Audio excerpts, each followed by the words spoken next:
Hello, hello. Welcome, welcome, friends, and welcome to Lynn and Bryn Gibson. How are you guys doing? Oh, we're doing fantastic. Thanks We're, for we're, asking. we're great. Yes, thank you. Congratulations. It's such a fun day. It's your book launch day. Please show everybody your new book and the title of your book. It's And called please share the title. Yes. it's Elfie the Owl and the Mystery of the Northern Lights. So intriguing. Such a fun book. Can you tell us what is the book about and who would you say it's for? So this is the second book in our Tiny Hero series that features the same elf owl from the first book, How Elfie the Owl Saved Christmas.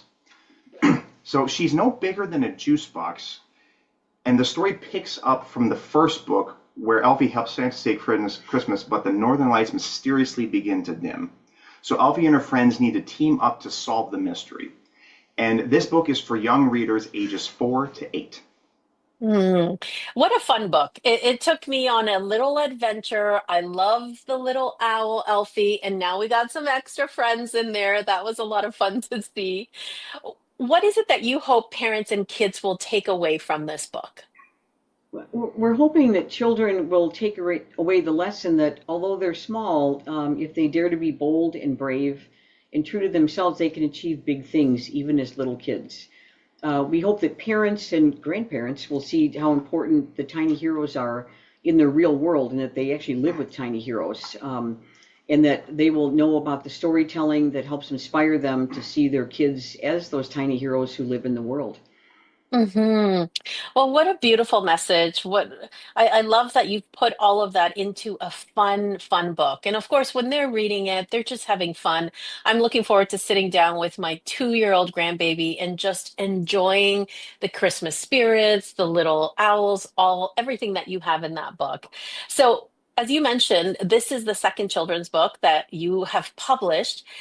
First, let's show everybody that first book. I just want to make sure everybody sees it because you want to go, friends, you're going to want to go to Amazon today, grab a copy of the new book, of course, but also find How Elfie the Owl Saved Christmas. Both books your kids are going to love. I think give them these books right before the holidays, or if you need to wait. I think they're great stocking stuffers. Christmas morning, every child should open up a book. Every child should open up a book. So, what inspired you to write another book? Well, our initial thoughts were to write just the first book. However, once the story began to take shape, we had the idea that we could take the story even further and to bring in more memorable characters. Plus, Lynn enjoys cliffhangers. She says that they, quote, bring the excitement out for what's coming next, end quote. Yes, I agree. And of course, you left us with a little bit of a cliffhanger that, subtle enough that children get it that there will be another one or they're wondering, but you completed the story so well that there's no feelings of, oh, I don't know it's just a good feeling at the end. So, do you want to tell us a little bit about that cliffhanger? So the cliffhanger for the second book is a little star is bumped on to Elfie's head, and she's a little lost. Now, how she got lost, we can't say for now, but essentially, the next book we are planning on having Elfie and her friends, plus a couple of new characters, try to get this little star back up into the sky. So much fun. Both of you are so creative. This is so much fun. So, how was the process different the second time around from your first book? It felt a little smoother because we sort of knew what we were doing. We still have a lot to learn, and we know that every day. But we already had experience with the publishing team, and then the person who did our website and the book trailer and all of that. So the itinerary we understood better as we worked through all the different sections that are laid out for us by you and your team to make sure that that setup gets done for that first book to get in place, and then also for the continued books in the series. So Hmm. it was a little bit, it felt a little smoother, although it's still a lot of work, but we love the work. So it's in working with the team. Yes. Well, we love working with you. Also, it's so nice that there's two of you. You're getting through these books. I mean, this is an extra question, but how do you divide the work? how do you write a story being co-authors for it?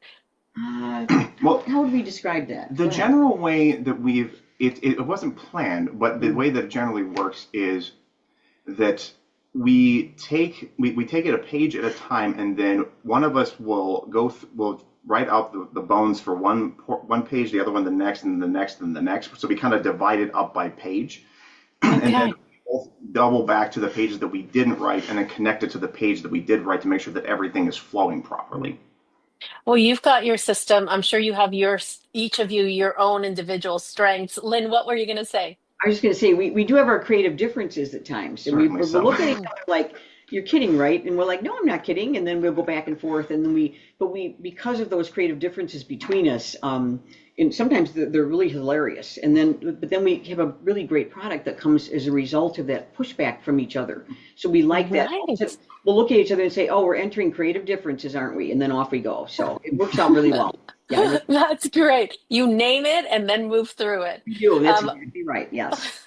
would you say that that was the biggest challenge when writing this book, or is there something else that comes to mind as a challenge? It is because it's a part of the overall creative process of writing and completing the manuscript. Because even though the story is only 32 pages, there are a lot of little details that we've had to keep in mind in order to connect the stories together. Right, right. Also, we're waiting to receive feedback from our editor that helped the story flow better and become a lot more fun to read. Hmm. I want to say again that your book was just so much fun to read. And I see the details in each page. The illustrations, the characters come to life in the illustrations. There are so many details put together. Maybe it's because there's all these little cute little owls around. Like I just wanted to look at it all over and over again. Um, I want to pause for a minute and let all of our viewers know that this wonderful book, Elfie, so the second book is Elfie the Owl and the Mystery of the Northern Lights, is available on Amazon today. So you want to go there, grab a copy of this book, and while you're there, grab a copy of the first book. I'm telling you, the children in your life are going to have so much fun. One, looking through the book at all the details, and two, with this adventure that Elfie goes on. So, friends, go to Amazon. So, how does it feel now having a second children's book out in the world? But we think it's pretty amazing because we never, when we started all this a year or so ago, we hadn't really, thought about more than one book or whatever. So we were so new at it, and that so it feels amazing. We're still in awe that like say, the one book is already on the shelves, and now releasing the second one feels a little magical to us. A little more Yeah. A little bit more, yeah, right. And then even the moment our first book debuted, the fun thing too about it is that Elfie's four best friends now talk in this, and they represent our four grandchildren and that stuff too. So Hmm. we thought that would be kind of nice, and the grandkids are delighted that they get to talk in it too, as far as that goes. But and then we added little Whiskerton stayed with us the whole time. He's the little kangaroo mouse that shows up on every page spread, and he mimics Hmm. but all the characters are doing in the book. So it's amazing. It feels amazing, like just amazing. Yes, It Hmm. yes, it does. does. Hmm. Lynn, you must be the coolest grandma to your grandchildren. How old are they? They're right at this point they're 5, 4, 3, and 2, and so they have a lot of fun. They do brainstorming sessions with us. Some of the older ones do, and they actually decided the colors of their stocking hats in book two. They designed them, and then our illustrator drew them and took care of that. Oh, Yeah. how beautiful, how magical to be able to bring in your family, the children in your family to be a part of it. And also, what a beautiful legacy for them, for their children in the future. Well, I'm just so thrilled, so happy for you. So, Miriam, one So, thing, yes, bringing family, and one of our daughters wrote the music for the children's song. yes. Bryn and Hmm. I wrote the lyrics. We are not songwriters. Let's make that clear. I think we But did a good job. one of our daughters also Chloe wrote the music for it, and so that's been a lot of fun working with her too on the music for this book. So it's cool. Okay, let's talk about that for a moment. I almost forgot to mention that. So, this is so you're going into schools now. Do you do a little bit of singing when you go, or is this for families to sing in their home? What are you envisioning with this? We sing. We probably shouldn't, but we sing. And that's and then but even more, a friend of ours is going to be doing the singing, and we'll put it up on the website so that families can download the song and sing to it. Okay. And then Oh, also the music is actually in the book, so that way, if people play piano and want to play the music, they can do that also. Hmm. oh, So that's fun. That's exciting. I'm gonna ask my daughter to play the piano and we'll see. I won't try to sing because I'm like you, I shouldn't be singing, but I know my grandbaby will enjoy that. Okay, so I'm gonna ask you what your website is so people can go and grab that in a moment. Or sh please share it now. Where can our viewers find you? So we have multiple socials, but if you want the best place to reach us, you can go to Tag Six Tales. That's TAG, the number six, TALES.com. Yeah. And all of our socials are there, all the books are there, and so it's the best way. So you it's just, yeah. There's and there we are. there's coloring pages on there they can download and etc. There's a sugar cookie recipe from the first book, and it's Bunch very of extra simple. goodies. Yeah, so there's lots on there. Oh, that's fun. That's fun. More things to print out, put them as stocking stuffers, a box Mhm. of crayons. Kids are going to love that. Okay, good. Okay, so here you are now sitting here. This is our second interview that we're doing. You're launching your second children's book. What advice do you have now for an author thinking about writing their second book? Oh, that's a good question. So, I'm going to paraphrase the author Brene Brown because I think it's a little appropriate for this. But the ultimately is to be brave and take the leap. Mhm.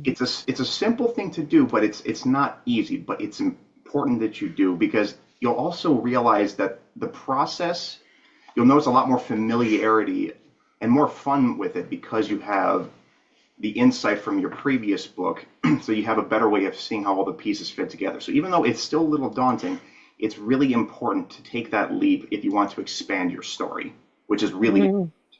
And I like that.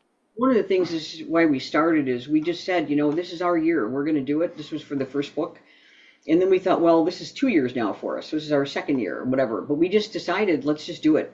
And so it is as hard as it is, and it makes you really vulnerable. At the same time, leap in the net will appear, and we're the net. So we'll just keep going with it, and we really love doing it. So, mhm. that bravery to be comfortable with the vulnerability is important.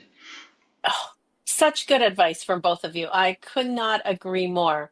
So let me ask you this extra question because I love hearing from authors who have published their first book. Is there um, a moment or is there a child that you can think of specifically? Anything you want to share about that feeling like this was all worth it? This was all worth it. Going through the fears, the unknowns, taking that leap into publishing your first book, and now you've had a year to see the outcome, to see children enjoying your book. What comes to mind? What was a moment that you thought, yeah, this was worth it? Well, for me, I was actually reading the book to my nieces and nephews, and then one of them, Lily, she was just hanging over my shoulder as I was reading the first book.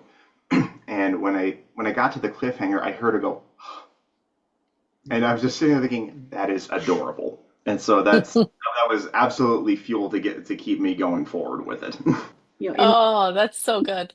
for me, it's raising our own six kids. For me, it's seeing the world through their eyes still as little kids, Mhm. and so now I'm moving into the grandparent phase and all of that. But watching just all the fun things they did as little kids, some things not so fun, but most of them were, and that's up. And just so it takes me back to those childhood years with my own children, who are now grown. Mhm. But so for me, it's that also. It's looking back as well as looking forward. I like it a lot. Oh, so special. So special. Well, thank you for sharing. So, I want to remind all of our friends go to Amazon today, grab a copy of both of these books, share it with the kids in your life. It's there in hardcover, softcover edition, and ebook format. So, you have some options. Then go to Lynn and Bryn's website and grab some of those freebies, those goodies, and share it with the kids in your life. Have fun with that.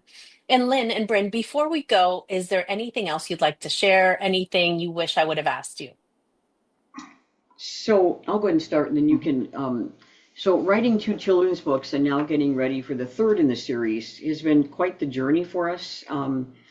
The mother-son collaboration, including our creative differences, adds a really special layer of what I think is magic to the process. It's not often we get to do these kinds of things with our grown kids, and have them involved in things. And blending our imaginations, bouncing ideas off of each other, creating stories that are playful yet meaningful. We've really had a great time with all of that, and we're excited for young readers to hopefully feel the same way as we do. Bryn, did you want to share anything else? Mhm. Yes. What makes us even more rewarding is just seeing the finished books in the hands of children. Because that's pretty Yeah. much the reason why any of us do this. Watching them smile, giggle, and get swept up in the story reminds us of why we love doing this. It's truly amazing to see something that we've imagined together come to life on the page. And to know the Yes. kids are enjoying every moment of it, it's just inspiring doesn't do it Yeah, justice. yeah. It's really inspiring. Really, really love that. Oh, well, so great. Well, this has been so good talking to you again. I look forward to talking to you again next year when your third book comes out. But today, let's give this wonderful book all of the praise that it deserves. So, Elfie the Owl and the Mystery of the Northern Lights. Friends, go grab a copy of it, and we will see you very soon. Thanks, Lynn. Thanks, Bryn. Thank you. Thank Thank you. you. Thanks. Bye-bye.